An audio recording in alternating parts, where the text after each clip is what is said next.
Well, thanks for staying with us on the program this Thursday and going into the weekend. More conversations on how it shapes the political landscape in Nigeria are being had, and particularly, River State has become a case study for various reasons. The obvious, the unknown, but when it comes to the party wranglings between the All Progressive Congress APC, many continue to ask what indeed are the issues and how best can solutions be preferred.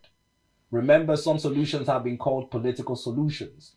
Others have been sought after in terms of what competent courts of law can do to assuage the yearnings of Nigerian political bigowits and juggernauts.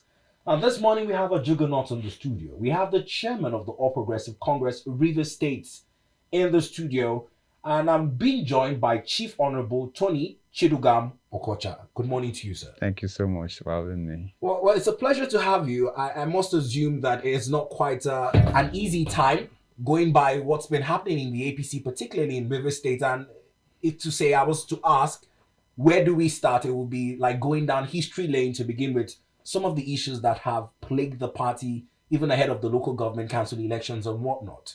But above all of this, for the party, the APC, under your chairmanship in River State, what would you consider the most pressing issue that needs to be resolved at the moment? Okay, thanks for taking me on. I want to say to you and to our listeners that hitherto we had a party that had all the trappings of a social club. The whole essence of a political party is to be able to put up candidates for election, campaign for such candidates, and win elections and take over the reins of governance. But at a point in our history as a political party, we only could attend wedding ceremonies, burial days, child dedication, and all that. That's why you see a party called APC. You see a canopy put for them, and they write APC and all that. Of course, you're aware that in 2019, APC was not on the ballot, as strong as the party was. Of course, in 2023 was another abysmal showing. We lost all the positions, assembly, governorship, national assembly, only succeeded in the presidential election because of some kind of rainbow coalition that took place. So what we are doing, or what we have done, don't forget that I've just been elected as a substantive chairman of the party. I was made caretaker committee chairman for 1 year, and we decided to rewrite the history. That history was sordid, in fact, because our supporters were drifting in droves to other political parties where they could use as a platform to transport themselves to their political Eldorado. So now the pressure hitherto, by the special grace of God, is winning. But I can say that it's doused after the congresses of the party, which took place on the 16th of November, World Congress. 23rd of November was local government Congress, and the 30th of November was the State Congress, where I and 37 other of my colleagues were elected. Now I say it's dousing because the national chairman in league with 16 other members of the National Working Committee came down to River State to inaugurate us. It is a novelty indeed. What really actually happens is the fact that when ESCOs are elected, they come to Abuja, the National Secretariat, and they are inaugurated properly here. But the chairman said he was going to do something that was different for two reasons. One reason was to say to every other doubting Thomas that APC in River State is one whole, okay? And then because you hear some pockets of, oh, we are in we elected for XYZ, our tenure express and so on so time, and people actually run with such stories. So the chairman said I should put paid to that aspect of the argument by coming down here to inaugurate the leadership of the party in the state. Second, the chairman also said he came because we had assured him by our activities and all that we were going to unseat a clueless government in River State. I do not even know which party is in power now in River State, whether they are PDP or APP. Or APP. I wouldn't just And know. this is owing to the way the local government council elections went. Yes. I'll take us even back to the 2023 general elections with the party's candidate, Tony Okocha, who made the rounds in the media for speaking out at some perceived injustice in being barred, even in his quest to take the issue post-election to court, with the drama we saw and showed on social media. But the position of the FCT minister was also brought into question following his appointment in an APC government. Many were speculating that with federal might ahead of 2027, that the APC has better chances going into that election. I don't know if this is far-reaching, or should we say that the 2023 general elections would be a forgotten history in terms of the party's credentials looking to get APC in the hem of affairs in River State come 2027? Well, it's not far from being fetched. I told you that our vision, our mission in the party or the party leadership is to ensure that we'll take away APC from a social club status and make it a political party. Starting from 2027? No, we have started already. You can't just start in 2027. But why I'm asking is because of the outcome of the local government councils. No, You said no. you don't know if I'm not APP even or PDP in power in River State. Yes, I do not know. I can tell you that for free. Well, okay. So now the issue of 2027, it doesn't start in 2027. It starts this year, maybe mid-2025. Politicking will begin to set in. Okay, parties will begin to have their primary elections and all that, and you prepare for the election in 2027. In our own case, particularly because we're talking about the APC right now, is the fact that we are very robust in terms of planning, we are very comprehensive, and we are grassroots oriented. And so we're going around the nooks and crannies of the 399 wards of River State and standing the party on a good footing. I do not think of, now listen, in 2012, I became chief of staff to the former governor of River State, His Excellency Rotimi Chibuike. And I was in that office till 2015. I'm aware that, I don't know what people call federal might, but in politics there's a slogan. We say you can only rig where you're popular. You understand? Now, if we talk about federal might, as it were, you're talking about the collaboration with the security agencies, INEC and all that, to help deliver a political party. That is an option. It happens in our polity. Okay? It happens in our polity. Nobody can take that away. But if you're a popular candidate, it becomes difficult, I won't say impossible, for that federal might to be seen to serve as an advantage. Play out, yes. I'll give you an instance. In 2019, there was nothing we didn't do. I was in APC. There was nothing that wasn't done to stop His Excellency Ezenwo Wiki from coming back for his second term. Nothing. Army drafted, police drafted, INEC, everything happened.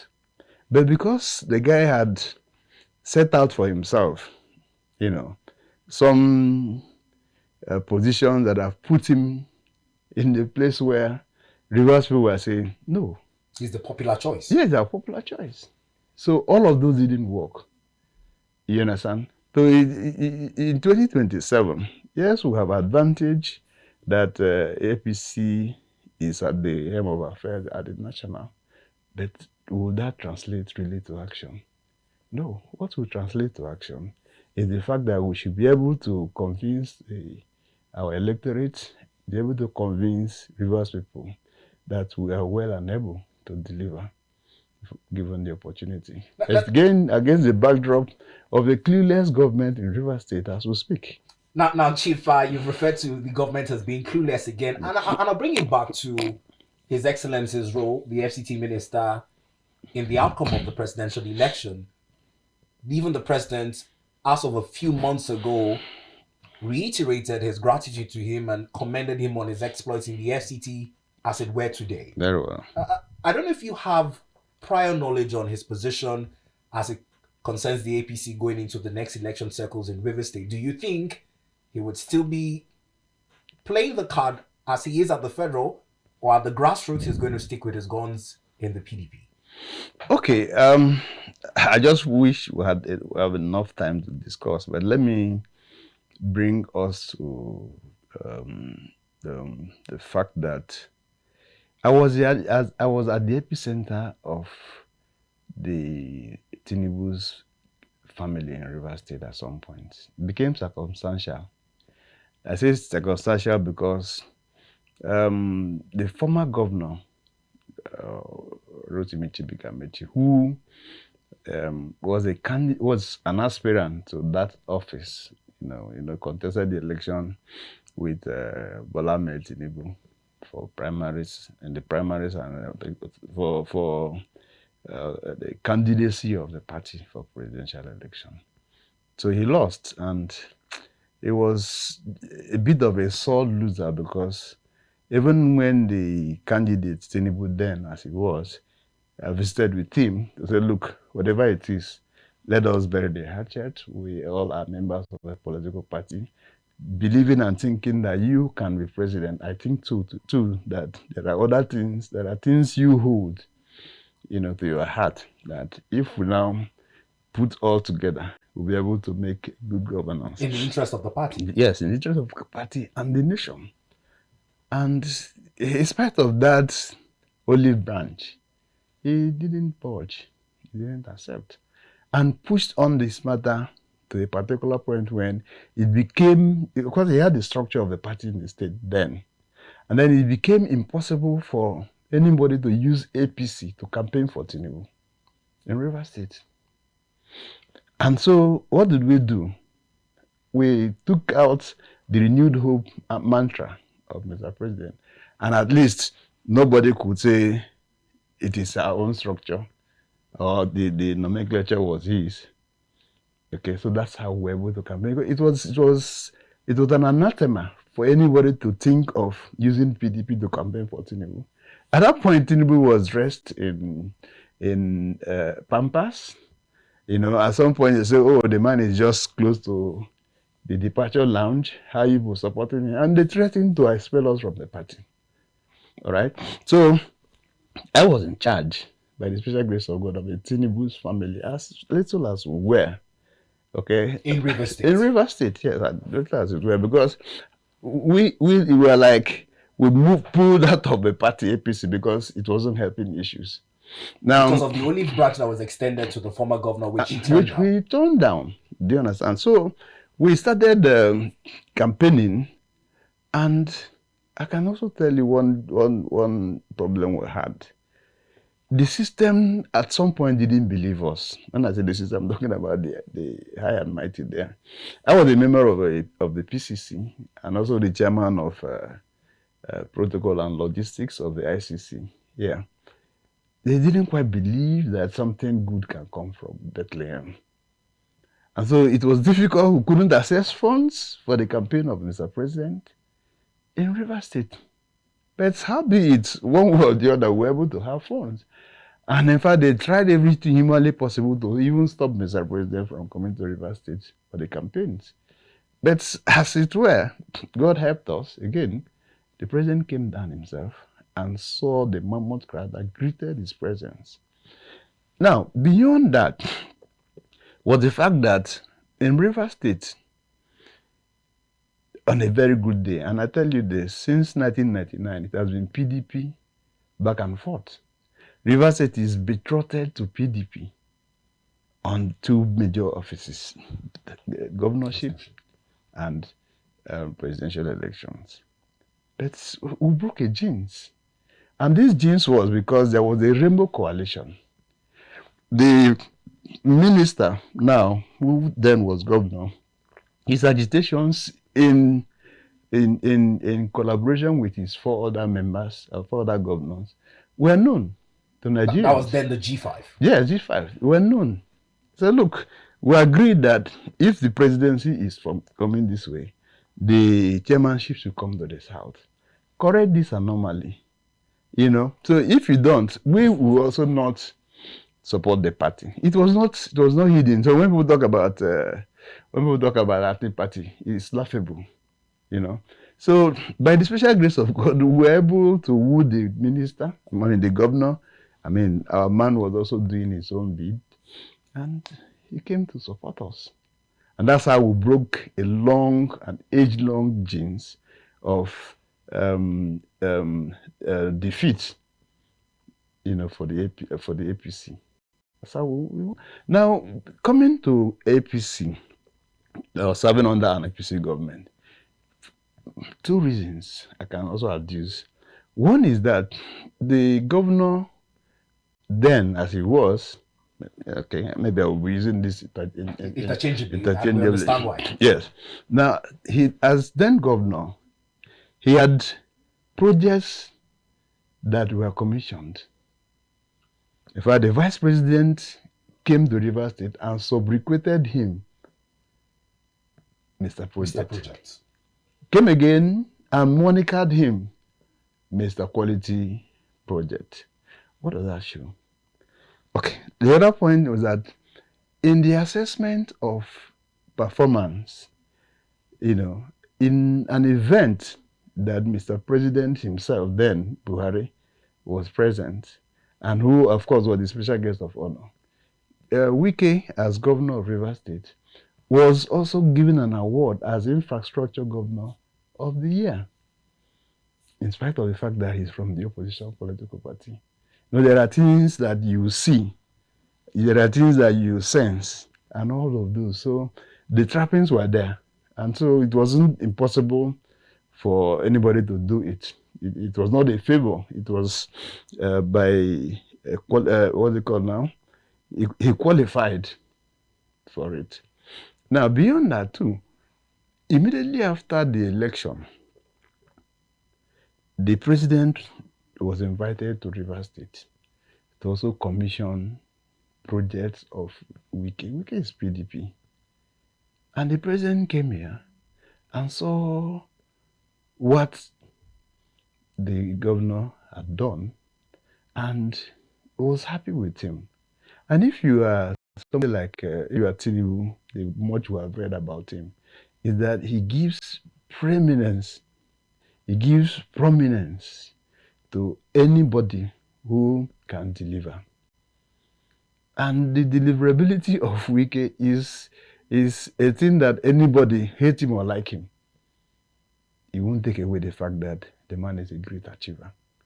And so if you had these two reasons put together, and you are president, and you are working for the best of all possible positions, you know, you should be able to say, for this, whatever it is, bring this person, bring the other person to be part of the system. The president is also not unaware of the facts of what happened in the 2023 general election, his election. I mean, if the Wike and his other colleagues remain resolute, remain completely committed and sold in, you know, to their party tenets and dictates, it would have been very difficult for Tinubu to have won as president. Yes. I believe which he also agrees, because he said, quoting him, that he was also advised against appointing His Excellency as FCT Minister, but his works as Mr. Project is speaking for him. Exactly. But now that the PDP and its NWC is also suffering massive challenges at the national level. We're seeing two fractions vying for chairmanship. Do you think at this point, having the minister do what much like the Senate president did, leave the PDP and come outrightly to the APC, would also better boost the hopes for 2027? Well, that would be the decision of the honorable minister. I'm not a soothsayer now. You don't want to preempt. I don't want to preempt. But as chairman of River State, because when you come back to the state, no, it is my business to woo him to come over to my party, especially when he finds that the kitchen has become too hot. As American president said, when the kitchen is too hot, you get out. Again, you see, I have been in River State. I've been playing Rivers politics. And the minister tells anybody that cares to hear, and that is the truth of the matter, it's a verifiable issue, that since 1999, since 1998 that the PDP and all of these parties were created, that he had not left the party for 1 second.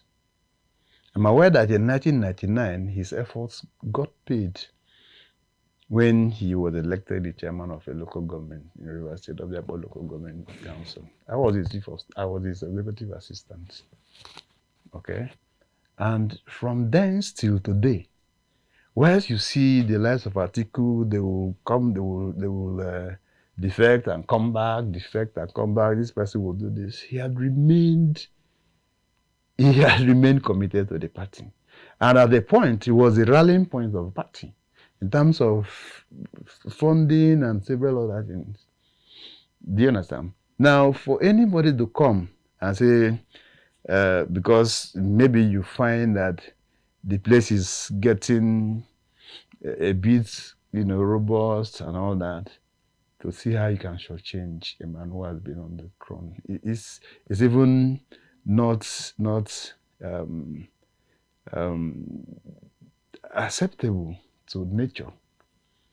Okay? Now, someone who had played this role in the party over time, that has sustained the party over the years. None of them can take that away from him. You might hate him, I keep saying so. None. At least we saw Atiku move to APC, move to this, move to that, and came back. So I think that there was some kind of mix-up, and some persons felt, we need to bring down this one and that. In their party, here they have controversies. Is it unusual? For me, no. In politics, it is that way.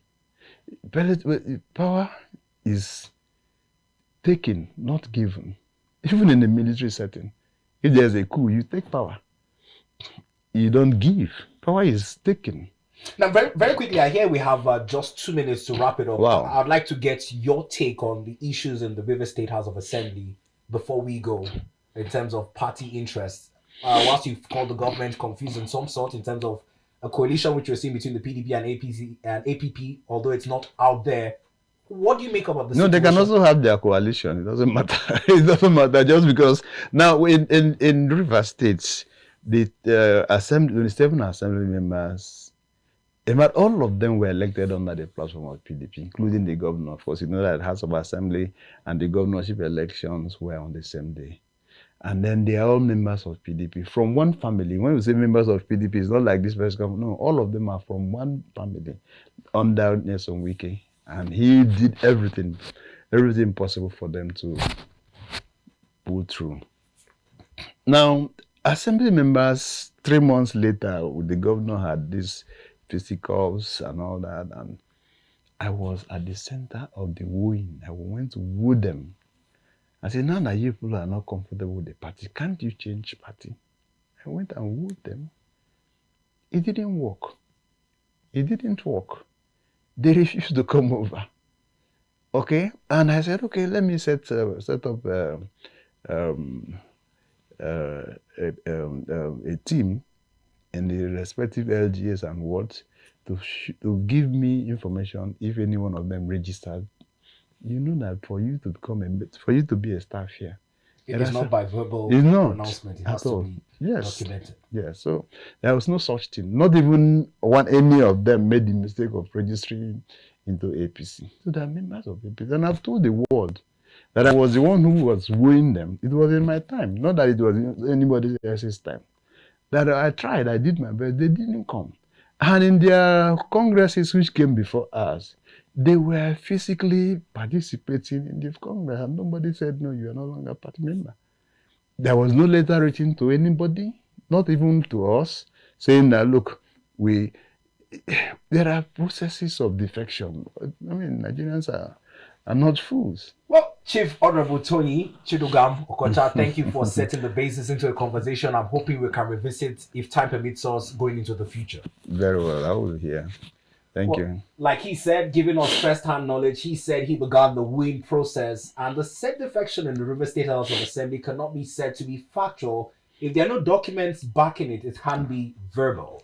He has also talked highly about the ambitions of the APC River State to reclaim power, and with projections that are going even into 2027, that under his chairmanship, the APC River State has begun walking, and much like the president, it has hit the ground running, and would see if time would tell in the emergence of their chosen candidates as he looks to shift the party from a social club status to an election-winning APC under his watch.